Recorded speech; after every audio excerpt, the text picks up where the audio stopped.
توڑنے والے نہیں۔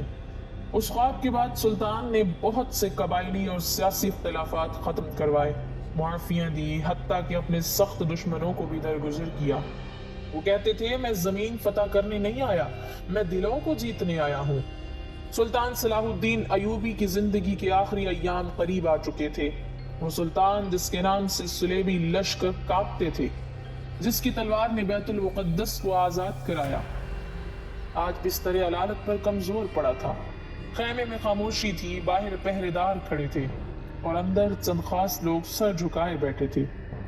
سلطان کی سانسیں مدھم تھیں مگر آنکھیں جاگ رہی تھیں، جیسے ابھی بھی کسی حساب میں مصروف ہوں۔ انہوں نے دھیمی آواز میں کہا، بیت المال کا حساب لاؤ۔ خادم دوڑا دوڑا آیا، حساب پیش کیا گیا تو سب کے چہرے فک ہو گئے۔ اتنی بڑی سلطنت کا سلطان مگر خزانے میں صرف چند درہم باقی تھے۔ سلطان نے کانپتے ہاتھوں سے وہ درہم دیکھے اور آنکھیں بند کر لی۔ کچھ لمحے بعد آنسو رخساروں پر بہنے لگے۔ انہوں نے کہا، میں نے ساری عمر جو کچھ پایا اللہ کی راہ میں لٹا دیا، آج میرے پاس دنیا سے جانے کے لیے کچھ نہیں۔ پھر انہوں نے حکم دیا ایک خالی کفن لایا جائے۔ خادم حیران رہ گئے۔ سلطان نے فرمایا، جب میرا جنازہ نکلے تو ایک سپاہی یہ خالی کفن نیزے پر بلند کر کے اعلان کرے کہ دیکھو، بیت المقدس فتح کرنے والا سلطان دنیا سے خالی ہاتھ جا رہا ہے، ساتھ صرف اس کے اعمال ہیں۔ یہ سنتے ہی خیمے میں سسکیاں گونج اٹھی۔ وہی امیر جو کبھی سلطان کے سامنے گردنیں جھکا کر کھڑے ہوتے تھے، آج رو رہے تھے۔ سلطان نے آنکھیں کھول کر کہا، مت رو، مجھے اپنے انجام کا خوف نہیں، مجھے اس بات کا خوف ہے کہ کہیں میری نیت میں ریا نہ آ جائے۔ اگر اللہ نے میری نیت قبول کر لی تو یہی خالی ہاتھ جانا میری سب سے بڑی کامیابی ہے۔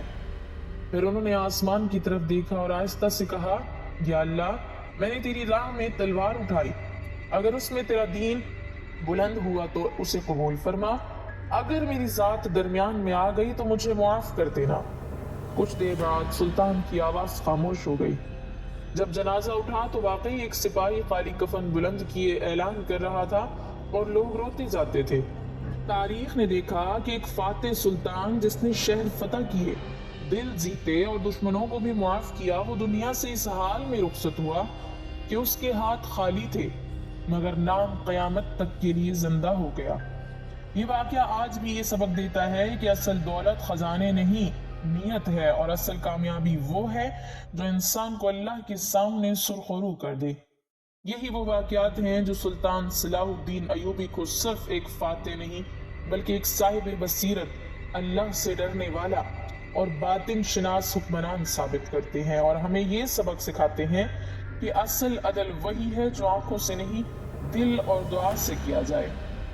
روایت میں آتا ہے کہ سلطان صلاح الدین ایوبی کے دور حکومت میں ایک عجیب و ہولناک معاملہ لوگوں کی زبان پر تھا۔ شہر میں افواہ پھیلی ہوئی تھی کہ ایک شخص دن کے وقت کھلے عام شراب پیتا ہے، رات کے اندھیرے میں کسی کنواری لڑکی کو اپنے پاس بلاتا ہے، اور جب صبح کا اجالا پھیلتا ہے تو وہ لڑکی مردہ پائی جاتی ہے۔ یہ سلسلہ ایک دو نہیں بلکہ کئی بار دہرایا گیا۔ شہر کی فضا خوف سے بوجھل تھی، مائیں اپنی بیٹیوں کو سینے سے لگائے دعائیں مانگتی تھی، اور لوگ حیران تھے کہ ایسا مجرم آخر قانون کی گرفت میں کیوں بچا ہوا ہے۔ یہ خبر جب سلطان صلاح الدین ایوبی تک پہنچی تو ان کا دل لرز اٹھا۔ وہ صرف ایک فاتح جرنیل نہیں تھے بلکہ عدل و تقوی کے پیکر تھے۔ انہوں نے حکم دیا کہ اس شخص کے بارے میں مکمل تحقیق کی جائے، مگر عجیب بات یہ تھی کہ کوئی گواہ سامنے نہ آتا، کوئی ثبوت ہاتھ نہ لگتا۔ سلطان راتوں کو جاگ کر اللہ سے دعا کرتے کہ یا رب، اس ظلم کی حقیقت مجھ پر ظاہر فرما۔ ایک رات جب سلطان صلاح الدین ایوبی تہجد کے بعد تھکے ماندے سوئے تو انہوں نے خواب میں ایک نورانی چہرے والے بزرگ کو دیکھا۔ سفید لباس، چہرے پر وقار اور آنکھوں میں ایسی گہرائی کہ دل کانپ جائے۔ بزرگ نے فرمایا، اے صلاح الدین، جس شخص کو تم مجرم سمجھ رہے ہو اس کے ظاہر کو مت دیکھو، اس کے باطن کو دیکھو۔ وہ شخص دن میں گناہ کرتا ہے مگر راتوں کو اس پر اللہ کا ایسا کرم ہوتا ہے کہ وہ فتنہ کا دروازہ بند کرنے کے لیے اپنی جان پر کھیل جاتا ہے۔ سلطان گھبرا کر بولے، یہ کیسے ممکن ہے؟ بزرگ نے فرمایا، وہ لڑکیاں دراصل اس کے ہاتھوں قتل نہیں ہوتی بلکہ وہ شخص ان کو بدکاری سے بچانے کے لیے ایسا انتظام کرتا ہے کہ وہ فتنہ ہمیشہ کے لیے ختم ہو جائے، اور اللہ اس کے اس عمل کو جانتا ہے۔ سلطان کی آنکھ کھل گئی، پسینہ پیشانی پر تھا، دل دھڑک رہا تھا۔ صبح ہوتی ہی انہوں نے اس شخص کو دربار میں بلانے کا حکم دیا۔ جب وہ آیا تو واقعی اس کے ظاہر سے فسق و فجور ٹپک رہا تھا۔ سلطان نے نرمی سے سوال کیا، سختی سے نہیں۔ کافی دیر خاموشی کے بعد اس شخص کی آنکھوں سے آنسو بہنے لگے۔ اس نے اعتراف کیا کہ وہ خود گناہگار ہے، مگر اس شہر میں کچھ لڑکیاں زبردستی بدکاری کے راستے پر ڈالی جا رہی تھیں۔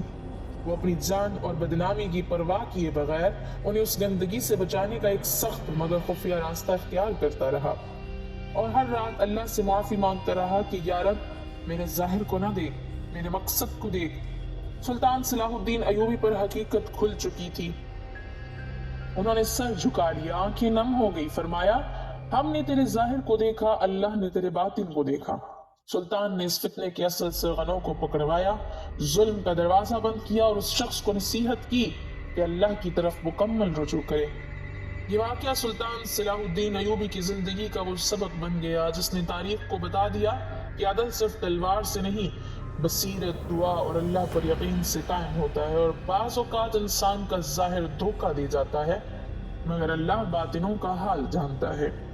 اللہ پاک ہمیں دین کی مکمل سمجھ نصیب فرمائے اور ہمارا خاتمہ ایمان پر فرمائے، آمین۔ ناظرین، کمنٹ باکس میں اللہ تعالیٰ کے 99 ناموں میں سے ایک نام ضرور ٹائپ کریں۔